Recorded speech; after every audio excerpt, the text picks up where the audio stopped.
Welcome to Who Knew. We are fans of the current series of Doctor Who, where we discuss our likes, dislikes, and insights of this incarnation of the series. Today's episode is The End of the World, and it aired on April 2nd, 2005. It is written by Russell T. Davies, directed by Euros Lyn, produced by Russell, Julie Gardner, Mal Young, Phil Collinson, and Helen Vallis.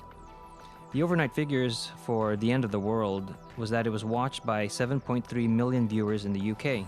I don't know, was it less than last time? Oh, yeah. It was. Okay, good. A lot of people showed up for the pilot. It's still respectable, but... Yes. Also worth noting of this episode that it begins with a cold open, and this is the first time that we see this in the new incarnation of the series, and it's something that is followed throughout the rest of What do you mean series. by cold open? It starts off with something that is unrelated, not unrelated, but it doesn't start with the main title sequence right away. It starts off with they're like driving the ship, right? Yeah. Aren't they? They're having trouble driving the ship. A teaser. yeah. Yeah. But yeah, Josh and Brian are both right that it does begin with they're driving the ship, and that is the teaser for the episode, and then the main title kicks in with the credits, and then we get into the show proper. So yeah, today we have Kelsey joining us. She wasn't here last week. Hello. Hello. Yes, very excited to be here with you guys. We're excited to have you. Let's hear from you on how you got introduced to Doctor Who. Okay, yeah. So my name is Kelsey, and I was introduced to Doctor Who when I walked in on my boyfriend, who's now my husband, as he was watching a season 1 episode. But I was already familiar with the original Doctor because my parents would watch Tom Baker, which I now think were probably reruns on PBS because this was in the 90s. And I don't think it was still airing. Time machine. Yeah.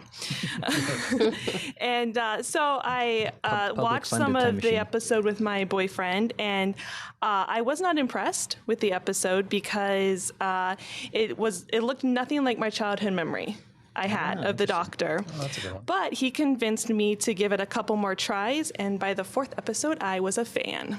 Ah, very cool. To go around again, since there's still a lot of us here, let's start introducing ourselves. Yep, my name is Auburn. I'm that boyfriend, now husband. I'll be engineering today's show, so I might not chime in as much, but my introduction for Doctor Who was from our host, Eugene, at a friend's house. He put in the first season DVD, and we watched episode 1, Rose. Hi, my name is Arlene, and Eugene introduced me to Doctor Who as well with the episode Girl in the Fireplace. Hey, I'm Josh, and I started watching in 2013 after I ran out of stuff to watch, and I finally got around to it.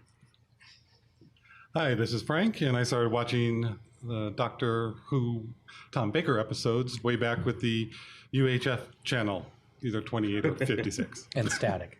And Static.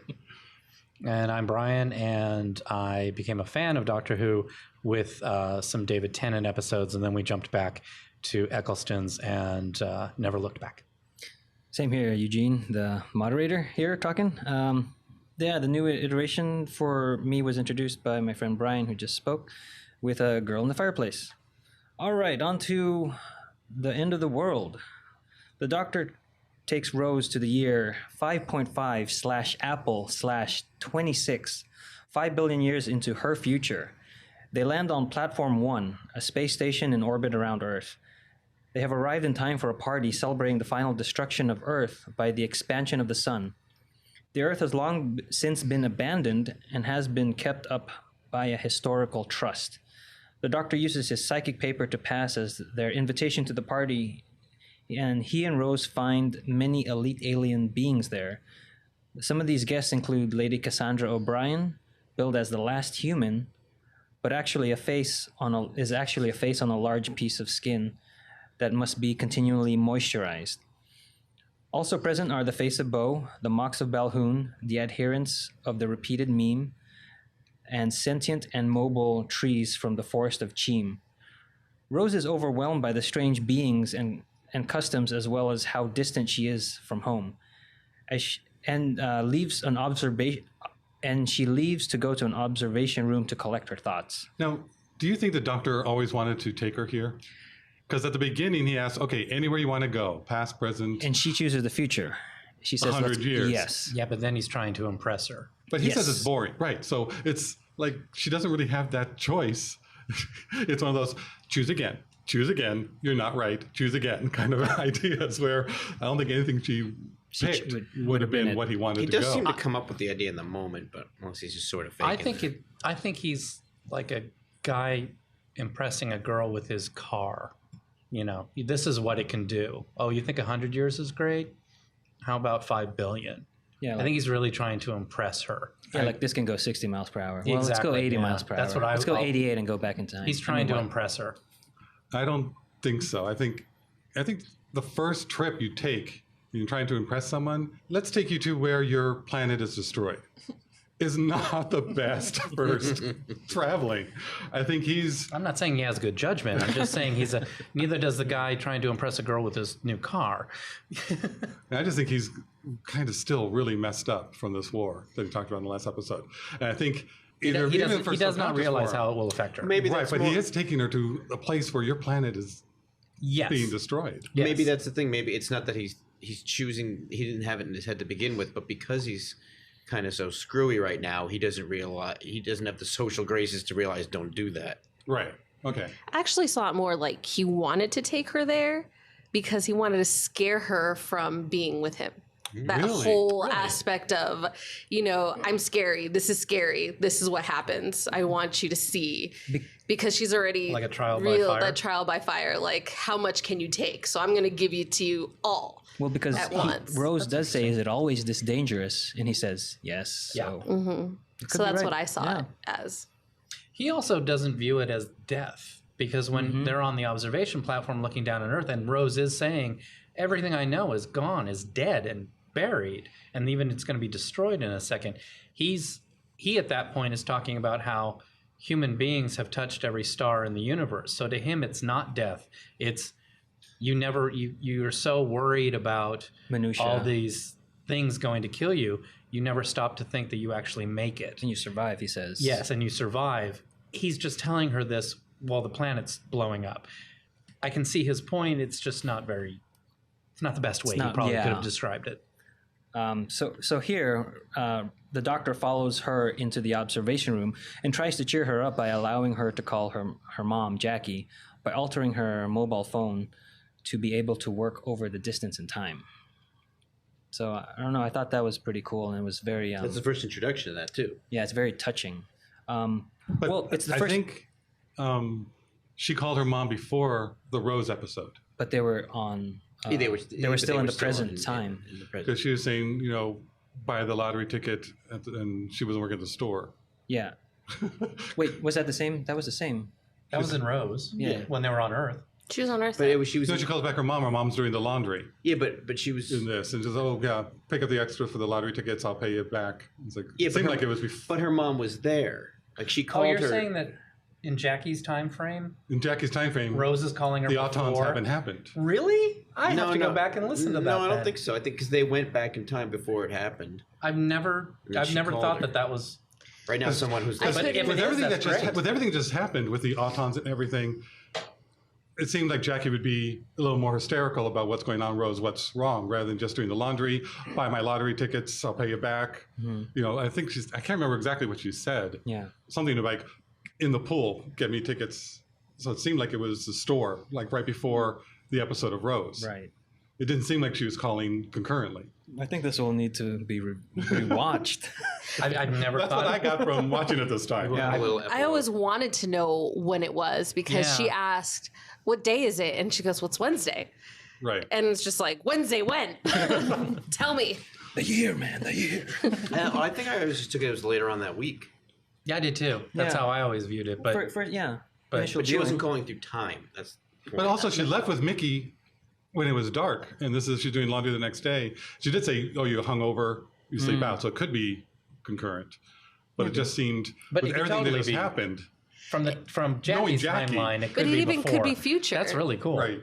So Not too far in the But future. it could be hers still a little bit into the future. So I don't know. I felt like I just it thought was it was very interesting. ambiguous. Like you couldn't tell the time, that timey, wibey, Right. wibbly wobbly kind of I mean, stuff. this is also the daughter who just doesn't calls her mom, doesn't talk, and hangs up, giggles. And this is everything also fine. So- this is also Jackie, who's a bit of a ditz. She's a blonde, so you could chalk it up to that. Oh, where's my daughter? Oh, I don't care. need We lottery were just tickets. attacked by aliens. I don't care. No, when it comes to her daughter, she gets very bulldog That's true. protective.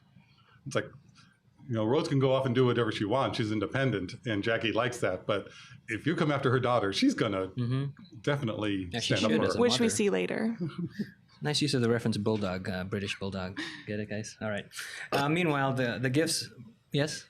We should talk about like the participants, the people who are there. Oh, the aliens. Yeah. yeah, because Okay. we're getting into this is the first time we see aliens on Doctor Who, and Yes. they're kind of The second episode out, and we have aliens. Yeah. Up the wazoo. It's the first intro of the face of Bo.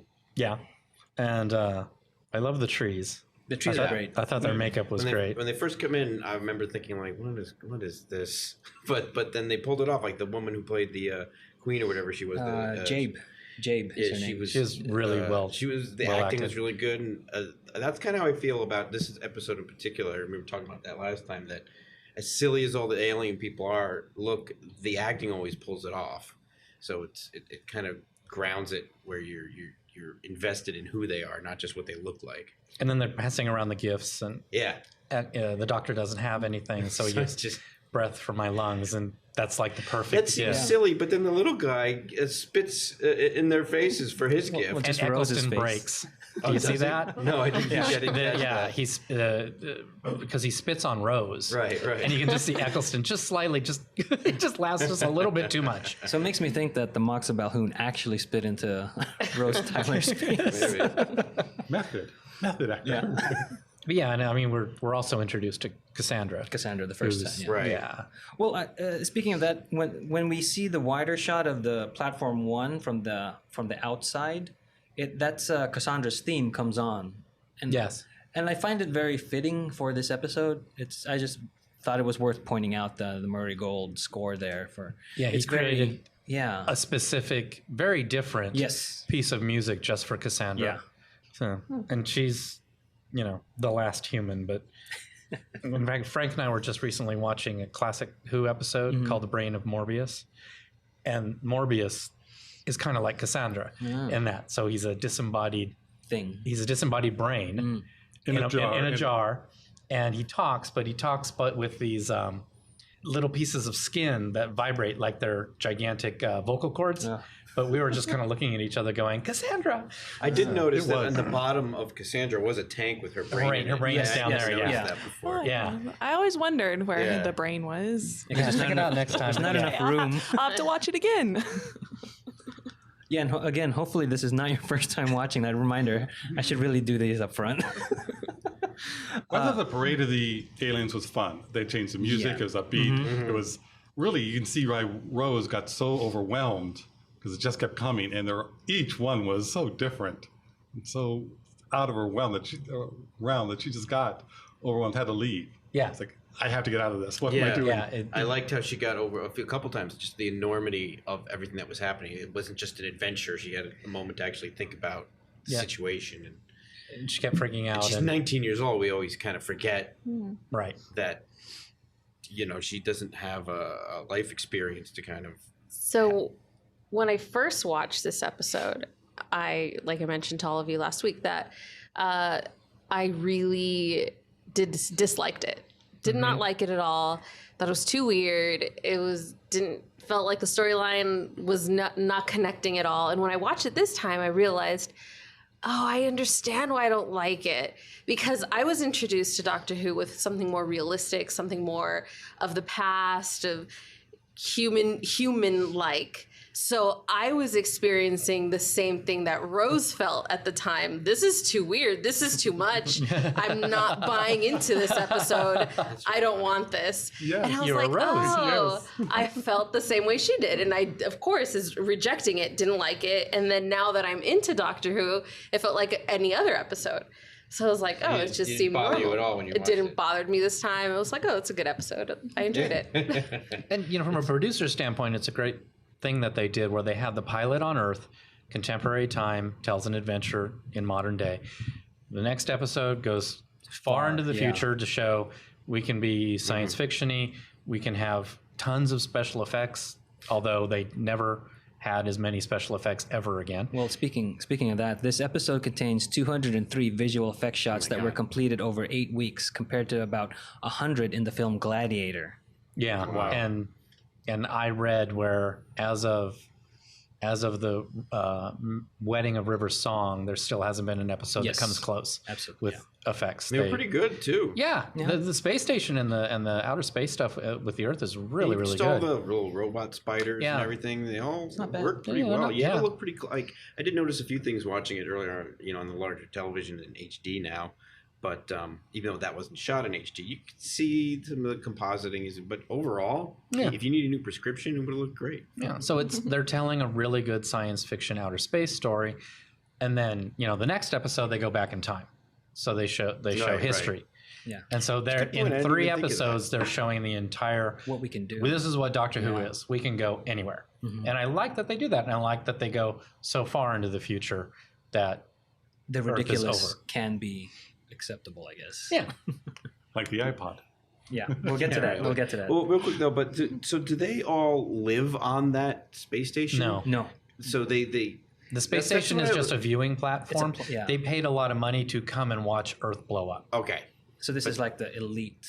Okay, of. So it's not part really of a space station that they already live on. Correct. Yeah. No. The Bloompa Loompas and the steward might live there. Oh, Yeah. All the blue people, except for the Moxabel. Like He's a different. the Well, the Moxabel Hoon is a different shade of blue, so he's not part of the working class, the blue collar class. Anyway, while this is all going on with the Doctor and Rose with the phone call, gifts are brought out by the repeated meme and are revealed to contain robotic spiders that immediately work at disassembling functions on Platform 1.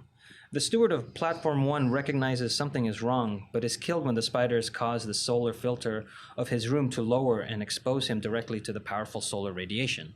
But he's the second one who died. Because the first one was the plumber was the first Rapallo. one. I said the plumber was this episode's Clive. Right. Yes. So where you get to know them and you like them, and then you feel really bad. So let's go back to her, because I have a note about her. When Rose she needs a moment to compose herself.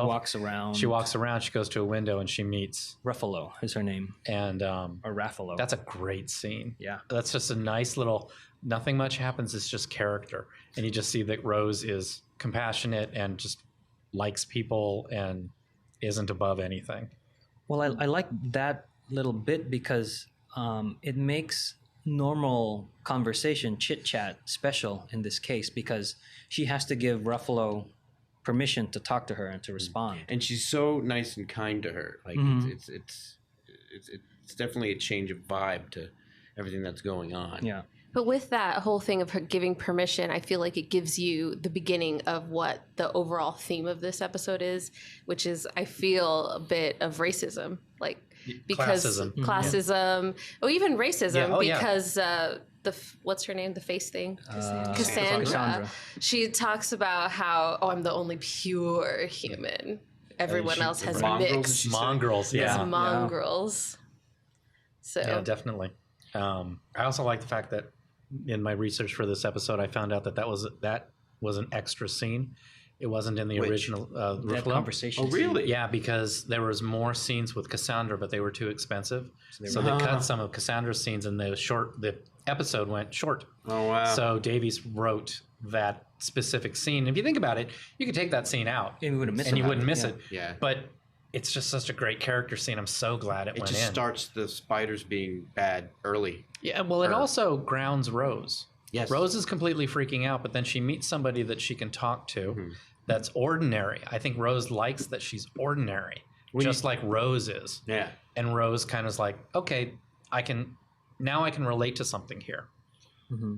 But I think she was more emotionally reacting, being overwhelmed before. But with this conversation, even the simple thing, well, what planet are you from? Because she's trying to go for basic. Yes. Yeah. It's not a planet. It's not a planet. It's a whole litany of things that she's like, is something so simple is still so foreign and alien. Yes. But it's more conceptually for her going, this really is fish out of water. Yes. I don't know what's going on. Well, it kind of grounded her. It like brought her down to human level. And then she also talks about, I just went in a box with a stranger. Yes. I mean, that whole Yeah, and she conversation. started to She's starting realize, to understand. what the hell did I just What do? did she do? Yeah. Yeah. All right. And then, Something else? but the other thing too is when before Before the like steward? Rose leaves the party, Yes. and then the doctor leaves later. But that's also the beginning where Jabe scans him, Yeah. and then we start a little overarching mystery of the machine. What's going on? At first, doesn't know what race he is, Yeah. and then she doesn't believe it, Mm-hmm. and so you're kind of thinking, well, what are you talking about? He's a Time Lord. We all What's know. the big deal? Yeah. It creates there a are mystery Time with him, Lords. but there is something But up now with there's it. something where it's like, the machine, and she doesn't say Time Lord yet, Not yet. but she's like, no, it's impossible. It can't be that. So you're kind of wondering, What's impossible? what's going on? Yeah. Okay. From here, after the steward dies, the doctor goes to investigate with the help of Jabe and discovers the steward's death and the spiders. Rose attempts to learn more from Lady Cassandra, but only gets more upset over Cassandra's arrogance and walks away. Later, Rose meets some members of the meme who knock her unconscious and drag her away. She is locked in a room where the solar filter is about to drop, and the doctor manages to get the filter back up but cannot get her out. And I remember watching this earlier. I don't know if I gave it much, like a second thought. Like, well, why they knock her out? Like when you're watching television, you just kind of think, well, they knocked out the bad guys, knocked out the good guy, and then we find out they're bad guys. But in watching this just the other day, I realized, oh, she just had an argument with Cassandra and revealed herself. So she's now a Cassandra's troublemaker. like she has to die. Right. Yeah. So if you know the end of the episode, You know why they're doing then that. you know why they're doing it. So it gives it another experience in watching it more than once, because it seems like very rudimentary to have the scary looking people knock out the pretty girl, but there's more to it, and I just caught that this time around. There's also a really good scene with Rose and the doctor in the observation thing where Rose is saying, just tell me who you are. And he gets really He gets angry at upset. her. Yeah, Yeah. and he says, I'm This am is who me. I am. Yeah. I'm right here. I'm right now. But that He's definitely carries a on, raw Frank, nerve. with what you said, with where she's starting to realize, what have I done? And so she's going to force it with the doctor and say, who are you? She's going to figure out who he is. Well, she felt violated about the whole. She can understand why is everybody speaking English, and he's like, "Oh, they planted something in your brain from the TARDIS." And she's like, I didn't give you permission.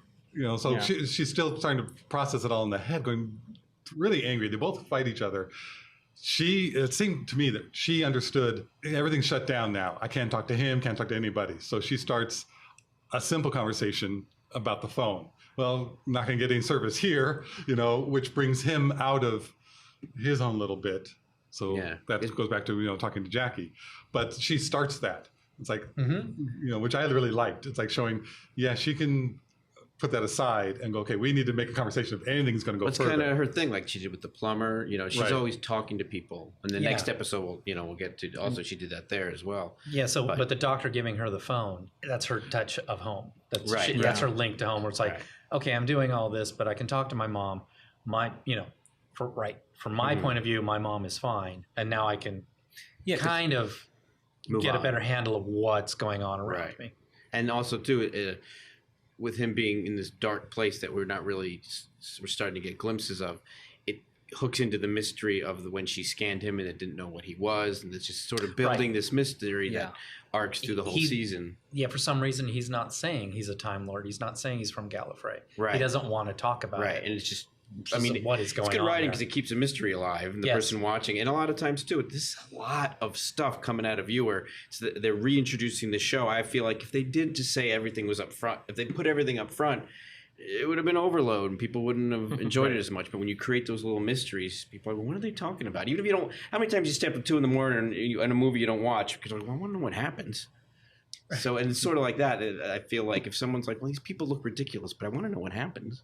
But the doctor needs something to do. So when he fixed the jiggery pokery with her phone, and then the whole thing shuttered, the whole station shuttered, he woke up. Right. He's just like, and he's like, okay, finally, something to investigate, something to do. I'm here for a purpose. Which also made me think that the way he walked in and he had seen the 5 billion years and was talking about the world being destroyed, the Earth being destroyed, I was like, has he been there before?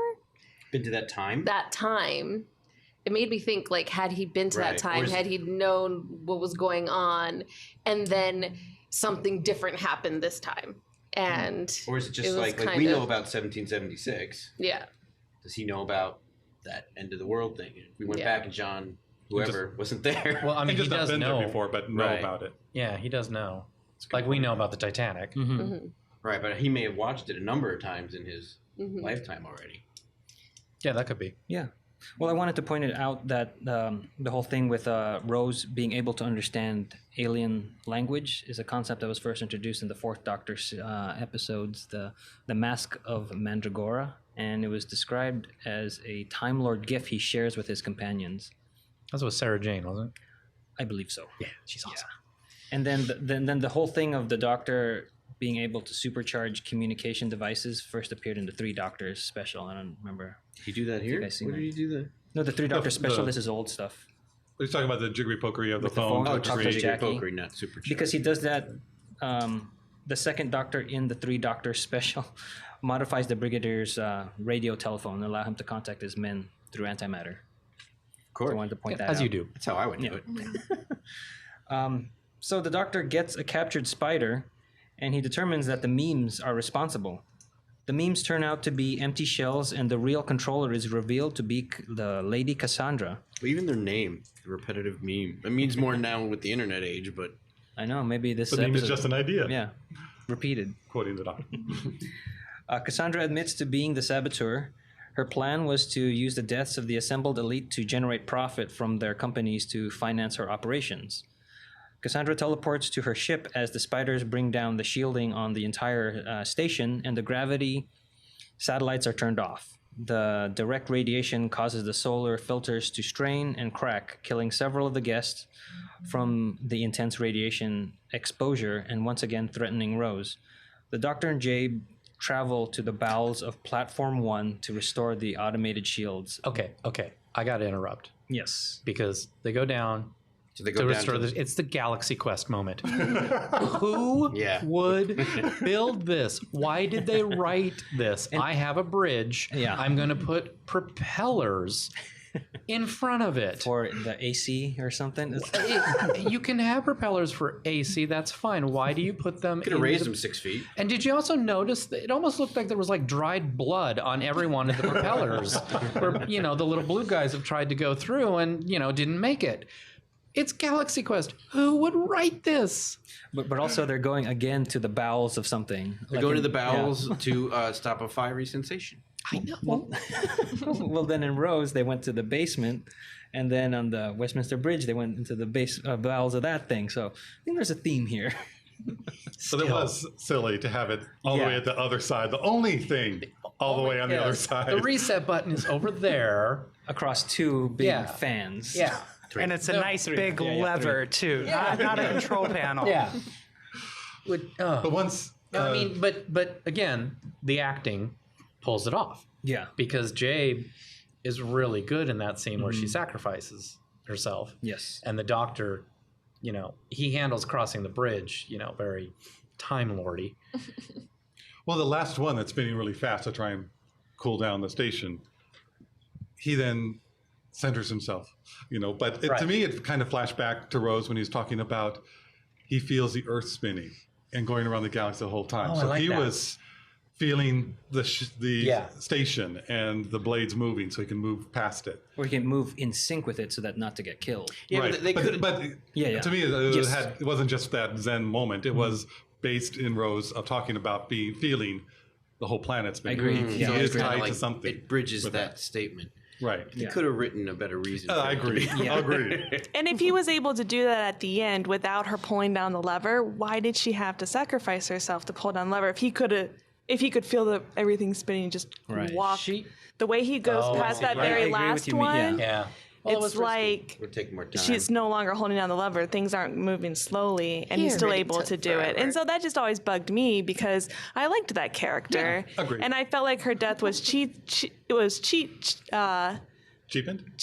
Thank you. Was cheapened when he didn't make it all the way across before she died, and then he was able to go past the I last think fan without her. The odds of being able to do that, he wouldn't have attempted it though. But But I would have liked that he had gotten to the thing to press the reset And then turned back and saw her. Or at least said, well, I guess I could have done that the whole time. No, I agree. Not the best scene.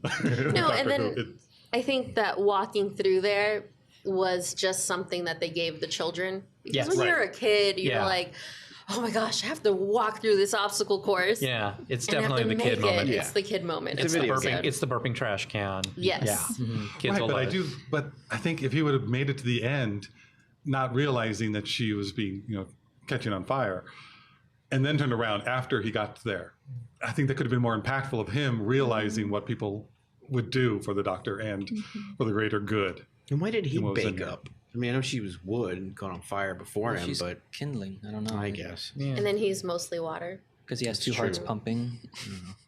Yeah. So is he more than 70% water than we are? I guess. Well, before we move away from Jade, Yeah. because now she's Ash, the scene between her and the doctor earlier, Yes. when they're exploring the ship and they go to that room for the first time, that's a really well done scene where she says, I know. I know about what happened. I know about your people, and I'm sorry. And the doctor full on cries. Yeah. He Tears sheds a tear, rolling down his face. And still we're going, what happened? And I also think that's beautifully acted by Eccleston, because he's so intense, but you still see the pain. And it's funny too how opposite of Tennant, where Tennant's telling everybody everything, this doctor's telling everybody nothing, And still like saying so much in certain places and things.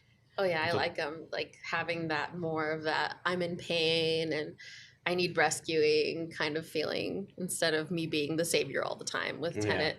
Yeah. So. Yeah. Oh, we're going to have discussions when we get to Tenet. So the doctor saves the day, or do you have something else? I had something about some stuff earlier, but let's get through the... The doctor then returns to the remaining guests and Rose, who is now free of the observation room. Using the device he finds in the room, the doctor reverses Cassandra's teleport and brings her back onto the station. In the elevated temperature and without moisturizing, Cassandra begins to dry and crack. She begs for mercy from the doctor, but he refuses to listen, and Cassandra ruptures. Just let her die. He's standing there, and he really wanted her gone.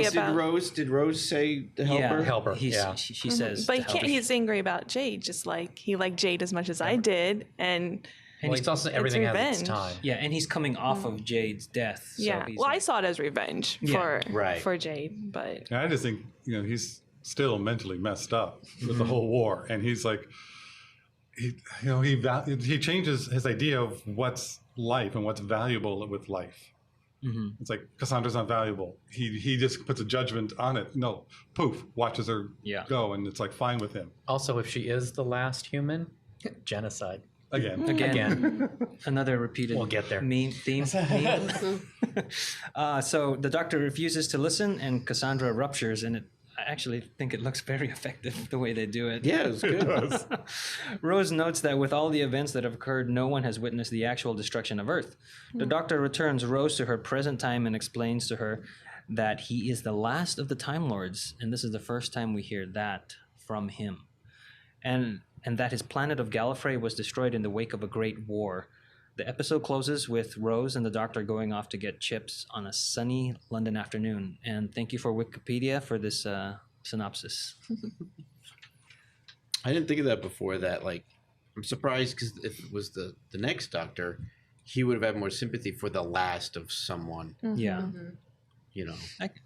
Whereas this... Well, I don't know. I think Cassandra thinks she was she's a murderer. the last. Oh, but she might not be. Yeah, I don't. The doctor still thinks humans are around.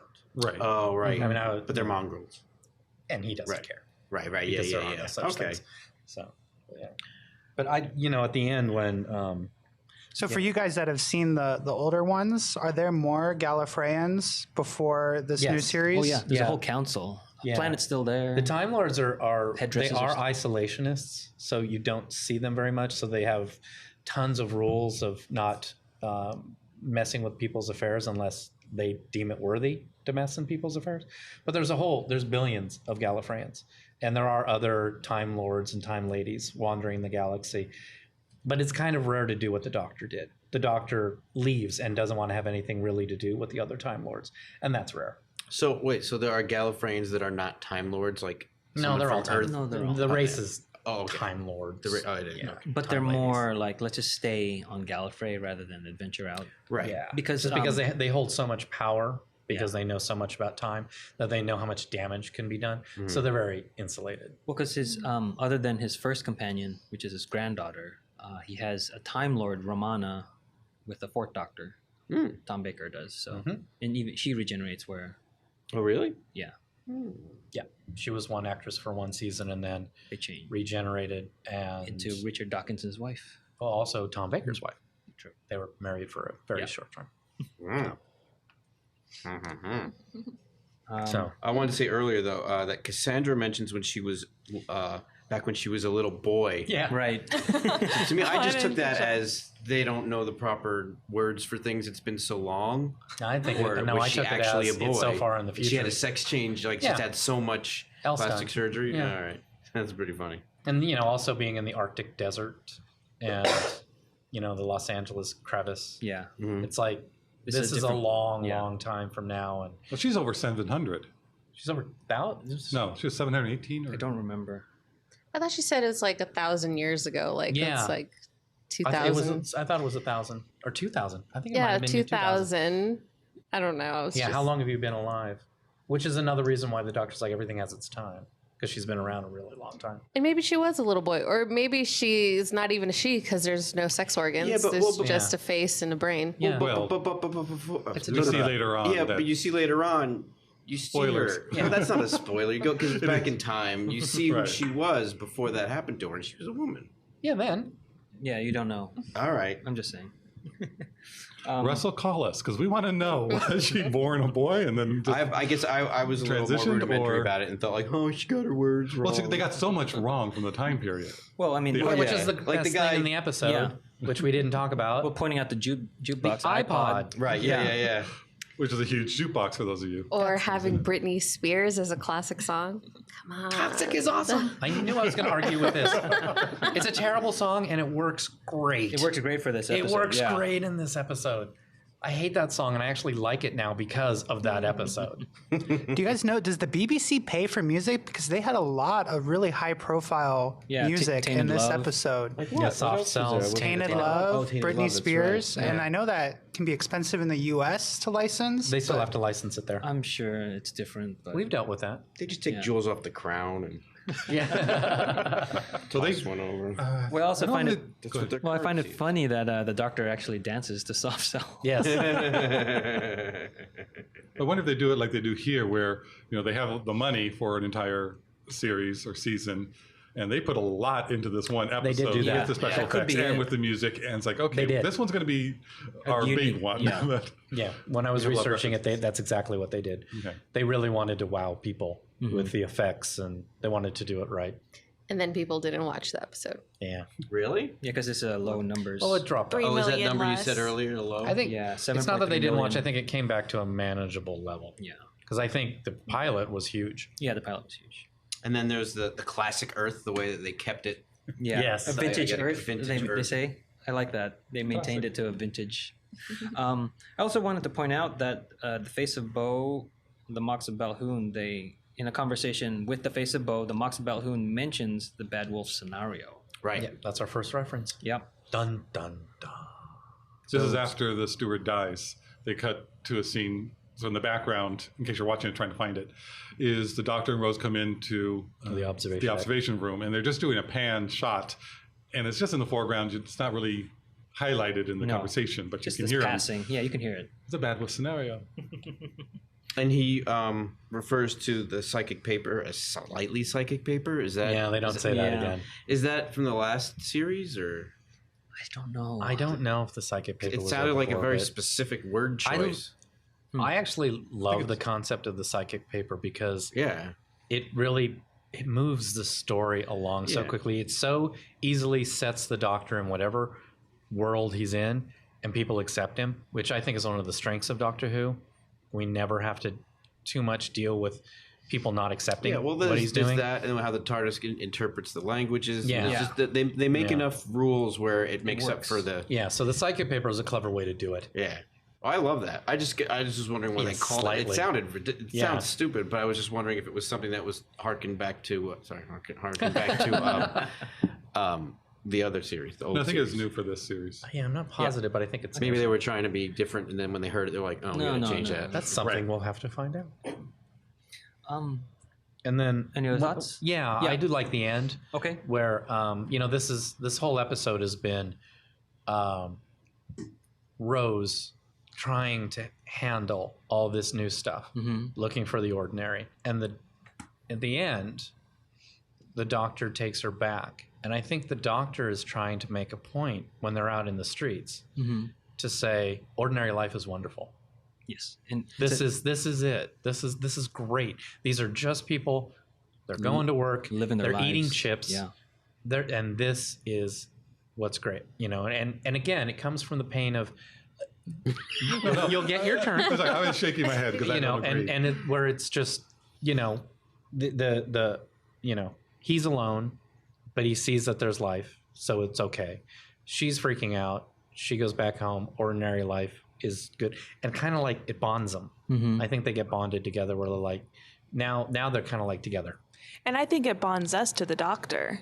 Like, I think that was one of the appeals for the Doctor is I watched the episode and I feel good at the end about humanity, about myself, about being ordinary. Yeah, it's a theme. And so, yeah, it's one of those. Yes. It's bonding Rose to the Doctor, but it's also bonding, I feel, the viewer. Well, also, she has to pay, and she says that he's a no good date or a cheap date or something. Yeah. I don't remember. I'm like, And now Frank. The Doctor never seemed to really like ordinary in any of the incarnations. It was like, they're going to back, and this is one episode further on. Well, that's on a Tuesday. Nothing ever happens on a Tuesday. We're not going to that one. We're going to somewhere where something happens. Sometimes. I don't think it's the ordinary. I think this is life, Boring. and life is what is He special. likes life. Yes. It's That's not, what it's not ordinary. I don't know. I'm just having a... So we're saying kind of the same thing, just in different ways. Right. That's so us. Well, that's true. I mean, I guess it's he doesn't call humans ordinary. He calls them extraordinary. He's always telling Rose and the other true. companions, you're extraordinary, you're, special? I don't know. What are some of the I words? think he says special. Yeah. Brilliant. That's the one Fantastic. he goes, yeah. And so, yeah, you're right. It's not the ordinary that the Doctor likes. It's extraordinary. And that's what makes you feel good. Right. But I think he just likes life. It's I guess, the semantics of what you said. It's Yeah, that's not okay. something that would... I I don't want to get the wrong impression of it. I stand guess. corrected. That I can accept that, because when the people are being introduced on the platform, he's got this gigantic smile on his face. He just loves seeing all these. There's a lot of that in this episode. I love seeing him. This gleeful. Doctor especially joyful and Yes. getting such a kick out of all these different things that happen, Yeah. especially when it's juxtaposed with how dark he gets at different times too, and Yes. everything. So it's just it makes Again, you. Eccleston can really do that. He goes from really, really high and almost silly to crying. It's great. Yeah, Yeah. it's all. And then at the end, they just go for chips. Yeah. I Yeah. love it. It's wonderful. Again, it's celebrating ordinary life, but not Saying that it's that great. it's yes. Yeah. I want to choose my words carefully, Frank. But what I see in this one that I didn't really like as much was that it seemed excessively flirty, and Yes. even They held hands a lot. Yeah. they held hands a lot. She rested her head on his shoulder, and they were okay with it. She called it a date, And also when Jabe was flirting with the Doctor, and she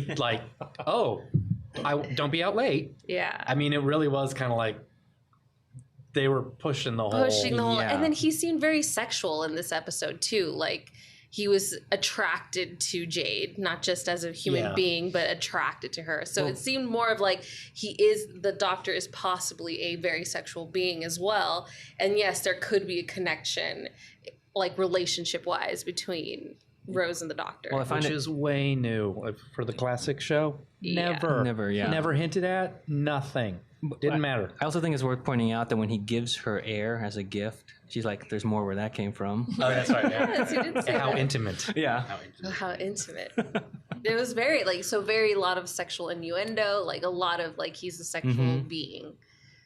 I think a lot of that too had to do with them trying to change it up for the new audience. Yeah. Bring a We're little looking more back modern. on it right now, but like that was 2005, and like I said, I didn't watch it until 2013, mostly because I just didn't get around to it, like I said, and everyone kept talking about it. But I remember thinking like surprised they were trying to bring it back, and then seeing Eccleston's outfit and being like, he's not wearing anything nutty. That's not Doctor Who. But I as I came to love it. Watching these, I keep coming in the mic. Watching these older episodes, I miss him a lot more. True. Yes. Any other thoughts? Would we use this episode as an introduction to a new Who viewer? Josh? Probably not, unless you knew that viewer likes really silly looking stuff. But as an episode by itself, I think it is a good one to kind of give you a good runs the gamut of all the feels. So, but overall, like a blanket statement, no. Good. Arlene? I would not, because of course I felt that the whole thing of I felt like Rose, I wasn't ready for this. It is very silly, so no. Kelsey? I actually would. I think that it does a good job setting up a lot of people's stories. Does a lot of good exposition of stuff like the Time Lords, and again, it's Rose is being introduced to all this silliness, and I think it's good for the viewer to be like, hey, this show has, goes all over the universe. Here's all the different aliens you can encounter. Here's there's always going to be a crisis that the Doctor is going to solve. Some people are going to die. Some people, So I do. I think it's a good introductory. Alburn? I would say it's good for probably the Star Trek fans, the sci-fi fans who really like the costumes. Like I enjoy a good alien costume, but for somebody, who isn't into the whole science fiction alien costume bit, it would probably be a turn off. Right. I would probably not use this episode. I like this episode, but unless I knew the audience really well, there's a specific type of person, the silly, who would probably really enjoy this episode. But on the whole, no. Frank? I'd say no, because I didn't like it all that much the first time I saw it. I like it a lot more now, with the exception of maybe kids. I have a nephew, and I think he might really like this. This might be Why didn't we show this one? I don't know. I didn't think about it until just now, going, that would probably be a really good... 10. He'll be fine. I think for that age, I think it could be a good starting for a episode. kid, it would be better. I probably would not recommend it, so I think it's a consensus that we won't recommend this episode to a new Who viewer. One more thing that I wanted to point out is that the valet ticket that he's given for the TARDIS, when the blue man has it, you can't read it, but once it goes into the Doctor's hand, you can read it, and then. I did notice you could read it, but I didn't notice that there was a difference between then and then. I went back and I freeze framed it, and I'm like, no, it's not upside down. I just can't read it. The panels on the panels change. Platform 1 have the same thing. And there have been times I've been trying to figure out what they say because the font is crazy. You can kind of read most. Kind of, yeah. You need to freeze I frame think it it says more. denied at one point, but there are some words I'm still trying to figure out what they say. Access denied. Yeah, because that font is just so funny. Yeah. Have a nice day. Yeah. Yeah. Anything else? I think that's it, and we'll see you guys next time when the future becomes the present. I was waiting for that one all week. Yeah, I wrote that down. You've just listened to an episode of Who Knew. Our wonderful theme music is by Michael Grady. You can find his work at theuniverseexplodes.com. You can also find this show on several places. Follow us on Twitter at whonewpodcast. Subscribe, review, and listen to us on iTunes or our YouTube channel, youtube.com/whonewpodcast. All of our episodes are on whonewpodcast.com, and you can leave comments there or email us at whonewpodcast@gmail.com. This podcast is inspired by Doctor Who, the longest-running sci-fi show in history, and especially the revival spearheaded by Russell T. Davies. Thanks to Russell, Sidney Newman, Verity Lambert, Ron Grainer, and all those involved in the adventures of our favorite Time Lord. Your work continues to inspire and entertain.